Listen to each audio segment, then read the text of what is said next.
Hello everyone, welcome to him education. So friends, आज हम discuss करेंगे most important multiple choice questions based on air. ये class 7 geography chapter 3 है। तो इस चैप्टर पे जितने भी मल्टीपल चॉइस क्वेश्चंस पॉसिबल हो सकते हैं उनको आज हम डिस्कस करेंगे। ये क्वेश्चंस इंपॉर्टेंट हैं। इनमें से कुछ क्वेश्चंस जो हैं वो प्रीवियस ईयर एग्जाम में आए हुए हैं, चाहे वो KVS हो या फिर सीटेट हो। तो आइए डिस्कस करते हैं फर्स्ट क्वेश्चन से। The very first question is which of the following is not a greenhouse gas? कौन सी इनमें से एक ग्रीन हाउस गैस नहीं है? तो ऑप्शन है हमारे पास carbon dioxide, option B is methane, option C is nitrous oxide and option D is oxygen. तो अगर हम बात करें कौन सी ग्रीन हाउस गैस नहीं है तो ऑप्शन डी यहाँ पे सही होगा, दैट इज ऑक्सीजन।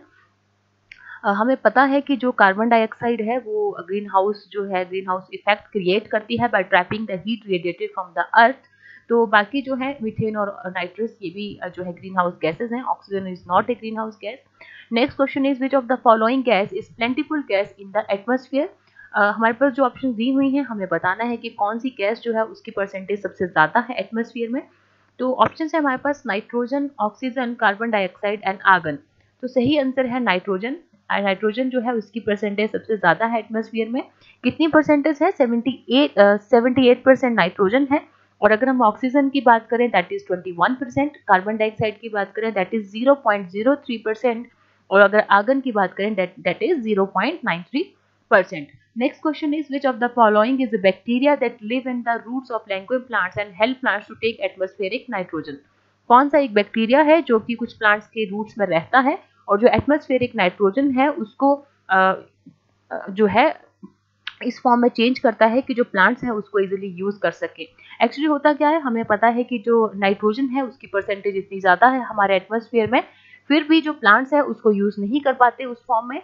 तो कुछ बैक्टीरिया है जो कि प्लांट्स के रूट्स में रहता है, स्पेशली जो लेंग्यूम प्लांट्स होते हैं, जो फलदार पौधे होते हैं, उनके रूट्स में वो बैक्टीरिया रहता है। वो क्या करता है, it take the nitrogen from the air and change its form, इसकी फॉर्म को चेंज कर देता है सो दैट जो प्लांट्स हैं उसको यूज कर सकें। तो उस बैक्टीरिया का नाम क्या है? ऑप्शन है rhizobium, option B is clostridium, option C is mycoplasma and option D is none of the above. तो सही आंसर है that is option A.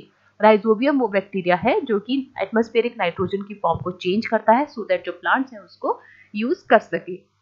Next question is question number 4, in how many layers are atmosphere is divided. हमारा atmosphere जो है वो कितनी layers में divided है? ऑप्शन है हमारे पास 5, option B is 4, option C is 3 and option D is 6। तो इसका सही आंसर है दैट इज ऑप्शन ए 5। हमारा जो एटमॉस्फेयर है 5 लेयर्स में डिवाइडेड है। अगर हम बात करें कौन कौन सी लेयर्स हैं तो अर्थ के सरफेस से शुरू करते हुए सबसे पहली लेयर जो आती है दैट इज ट्रोपोस्फियर, बहुत इंपॉर्टेंट लेयर है ये वाली।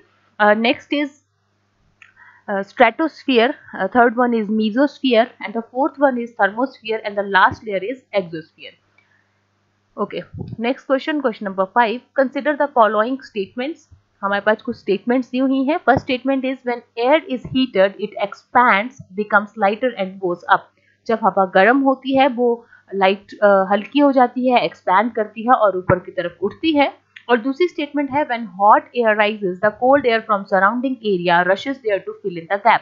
जब गर्म हवा ऊपर की तरफ उठती है तो जो आसपास की ठंडी हवा है वो उसकी जगह लेने के लिए एकदम से आ जाती है। तो हमें बताना है कि which of the above statement are और इज करेक्ट, कौन सी स्टेटमेंट जो है इनमें से सही है। तो अगर हम बात करें दोनों ही स्टेटमेंट सही है। इसको क्या कहते हैं कि जो एयर प्रेशर है, जो एयर है वो हाई प्रेशर एरिया से लो प्रेशर एरिया की तरफ आती है। लो प्रेशर एरिया कब क्रिएट होता है? जब टेम्परेचर बढ़ता है, हवा गर्म होती है तो वो ऊपर की तरफ उठती है और जो वहाँ पे लो प्रेशर एरिया क्रिएट होता है और आसपास की सराउंडिंग की जो ठंडी हवा है वहाँ पे हाई प्रेशर एरिया क्रिएट होता है। तो हाई प्रेशर एरिया से जो है वो एयर जो है लो प्रेशर एरिया की तरफ आती है, क्योंकि गर्म हवा जब ऊपर उठती है तो आसपास की ठंडी हवा उसकी जगह लेने के लिए एकदम से आ जाती है। तो इसका मतलब जो high pressure area to low pressure area जो एयर मूव करती है उसको कहते हैं विंड। तो ये भी इंपॉर्टेंट है, the movement of air from high pressure area to low pressure area is called wind. तो ये जो ऑप्शन है हमारे पास दोनों ही स्टेटमेंट जो है सही है। Next question is which of the following is the uppermost layer of the atmosphere. सबसे ऊपर की लेयर कौन सी है हमारे एटमॉस्फेयर में? हमने अभी डिस्कस किया, 5 लेयर्स थी हमारे पास। ऑप्शन देख लेते हैं। Option A is exosphere, option B is thermosphere, option C is stratosphere and option D is mesosphere. तो जो सही ऑप्शन है दैट इज एक्सोस्फीयर। अब एक्सोस्फीयर जो है वो अपर मोस्ट लेयर है, 5th लेयर है, और जो एक्सोस्फीयर है ये इसमें जो एयर है बहुत पतली होती है, थिन होती है। जो लाइट गैसेज है हीलियम और हाइड्रोजन वो फ्लोट करती हैं स्पेस में इसी लेयर से। Next question is question number 7, the incoming solar energy intercepted by earth is called, कि जो सोलर एनर्जी है इनकमिंग अर्थ उसको इंटरसेप्ट करती है, इसको क्या कहते हैं? Options are isolation, option B is insolation and option C is none of the above. तो इसका जो सही आंसर है that is option B, insolation. Insolation क्या होता है? इंसोलेशन यही होता है कि जो इनकमिंग सोलर एनर्जी है अर्थ उसको कितना इंटरसेप्ट करती है, that is called insolation. Next question, question number 8, the amount of insolation decreases from which of the following latitudes, कि जो इंसोलेशन है, इंसोलेशन हमने अभी डिस्कस किया, the amount of solar energy intercepted by the earth, की अर्थ जो है कितनी ज्यादा जो सोलर एनर्जी है उसको एब्जॉर्ब करती है या पकड़ती है, लेती है। तो क्वेश्चन है यहाँ पे कि जो अमाउंट ऑफ इंसोलेशन है वो डिक्रीज करता है कौन से लैटिट्यूड से? ऑप्शन है हमारे पास poles to equator, option B is equator to poles and option C is both A and B and option C is none of the above. तो अगर हम इंसोलेशन की बात करें, हमें पता है जो इक्वेटर है वहां पे सन की डायरेक्ट रेज पड़ती हैं, तो जहां पे सन की डायरेक्ट रेज पड़ेंगी तो वहां पे जो सोलर एनर्जी वो सबसे ज्यादा इंटरसेप्ट होगी। और अगर हम पोलर रीजन की तरफ जाएं, नॉर्थ पोल या साउथ पोल, वहां पे जो सन की रेज है वो स्लैंटिंग पड़ती हैं, इसलिए ज्यादा जो हीट वो इंटरसेप्ट नहीं हो पाती। तो इसका मतलब जो इंटरसेप्शन है, सॉरी इंसोलेशन है, वो है जो सोलर एनर्जी की इंटरसेप्शन है या इंसोलेशन है वो डिक्रीज होगी कहां से? इक्वेटर से पोल्स की तरफ। तो बी ऑप्शन जो है यहाँ पे सही होगा। Next question is what are permanent winds? Permanent winds जो है क्या है? ऑप्शन है हमारे पास trade winds, option B is local winds, option C is seasonal winds and option D is none of the above. तो अगर हम बात करें परमानेंट विंड्स की, इनको ट्रेड विंड्स भी कहते हैं, ऑप्शन ए यहाँ पे सही है। इनको ट्रेन विंड्स भी कहते हैं, जैसे वेस्टर्लीज होती है, ये ईस्टर्लीज होती हैं, दीज आर परमानेंट विंड्स। ये कॉन्स्टेंटली पूरा साल जो है एक पर्टिकुलर डायरेक्शन में जो है वो चलती हैं। Next question, question number 10, which of the following is a type of rainfall? हमारे पास कुछ ऑप्शंस दी हुई हैं, हमें बताना है कि कौन सी एक टाइप है रेनफॉल की। Options are convectional rainfall, option B is relief or orographic rainfall, option C is cyclonic rainfall and option D is all of the above. तो अगर हम बात करें ये सारी ही टाइप्स क्या है, ये रेनफॉल की टाइप्स हैं, तो ऑप्शन डी यहाँ पे सही होगा। Next question, question number 11, which of the following gases protect us from harmful sun rays? हमें पता है सन से कुछ अल्ट्रावायलेट रेज आती हैं, हार्मफुल रेज होती हैं, तो हमें कौन सी गैसेस जो है उससे बचाती हैं? Options are carbon dioxide, option B is nitrogen, option C is ozone and option D is all of the above. तो ऑप्शन सी यहाँ पे सही है, that is ozone. Next question is question number 12, which of the following layer of atmosphere is important? कौन सी layer है atmosphere की जो सबसे ज्यादा इंपॉर्टेंट है? तो ये हमने डिस्कस किया था अभी कि जो सबसे पहली लेयर है दैट इज ट्रोपोस्फियर, वो सबसे ज्यादा इंपॉर्टेंट है। इसकी एवरेज हाइट जो है that is 13 kilometre from the surface of earth. तो जो हम एयर ब्रीथ करते हैं, मतलब ऑक्सीजन, वो इसी लेयर में जो है एग्जिस्ट करती है।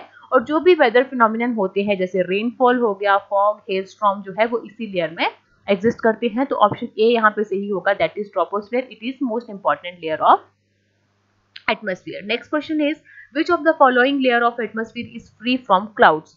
कौन सी लेयर है एटमॉस्फेयर की that is free from clouds, जहां पे क्लाउड्स नहीं होते? ऑप्शन है हमारे पास troposphere, stratosphere, mesosphere and exosphere.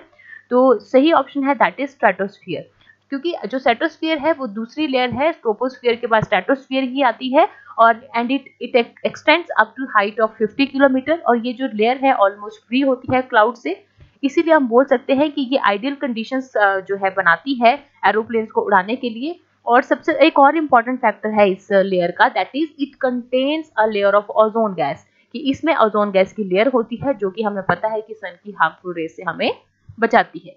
Next question, question number 14, the transfer of heat from one place to another place is known as, कि जो ट्रांसफर हीट है जब वो हॉटर पार्ट से कोल्डर पार्ट में ट्रांसफर होती है तो उसको क्या कहते हैं? ऑप्शंस है convection, option B is convention, option C is cyclic and option D is none of the above.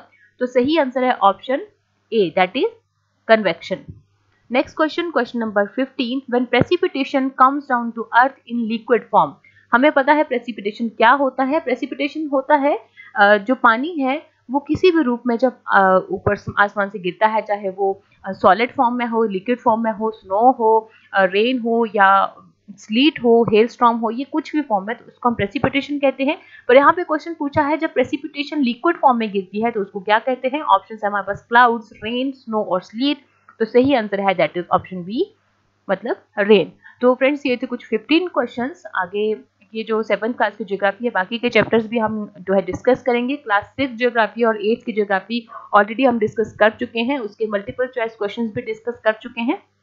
तो अगर आपने वो वीडियोस नहीं देखी हैं तो प्लेलिस्ट में देख सकते हैं। और अगर आप चाहते हैं कि बाकी की वीडियोस की नोटिफिकेशन आपको मिलती रहे तो आप मेरे चैनल को सब्सक्राइब कर सकते हैं, लाइक और शेयर कर सकते हैं। Thank you so much. Stay healthy, stay safe.